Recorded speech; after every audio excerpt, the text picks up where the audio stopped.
সম্মানিত দিনী ভাইরা, দোয়া এটা হচ্ছে ইবাদত, ইবাদতের মূল। কাজে এই বিষয়টি আল্লাহ ছাড়া অন্য কারো নামে, অন্য কারোর জন্য করা, অন্য কারো নিকট এই বিষয়টি ব্যক্ত করা, এটা সরাসরি শিরকের অন্তর্ভুক্ত। এই জন্য আল্লাহ রাব্বুল আলামিন তিনি নিষেধ করেছেন, ওয়ালা তাদউ মিন দুনিল্লাহ মা লা ইয়ানফাউকা ওয়া লা ইয়াদুররুক।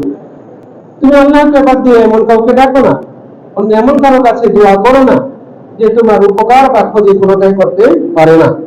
আল্লাহ রাব্বুল আলামিন তাদেরকে সবচেয়ে ভ্রান্ত, পথভ্রষ্ট বলে উল্লেখ করেছেন যারা আল্লাহকে বাদ দিয়ে অন্যকে ডাকে, অন্যের কাছে দোয়া করে, কামনা বাসনা ব্যক্ত করে।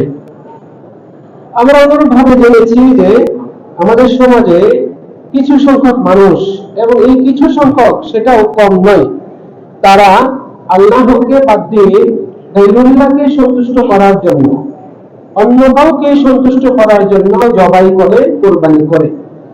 আল্লাহ ব্যতীত যার উদ্দেশ্যে ইবাদত করা হয়, আল্লাহ ব্যতীত যার জন্য কুরবানি করা হয়, তাকেই গায়রুল্লাহ বলা হয়। গায়রুল্লাহ অর্থ হচ্ছে আল্লাহ ছাড়া অন্য কেউ।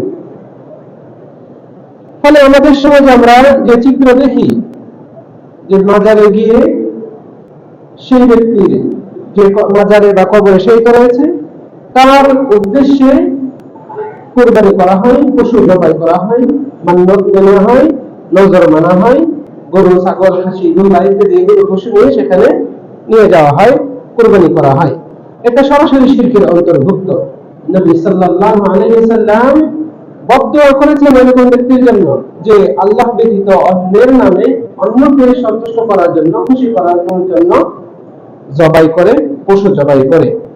আল্লাহ রাব্বুল আলামিন তার নবী মুহাম্মদ সাল্লাল্লাহু আলাইহি ওয়াসাল্লামকে কেবল তারই জন্য, আল্লাহর জন্যই কুরবানি করতে আদেশ করেছেন। ফাসাল্লি লিরাব্বিকা ওয়ানহার,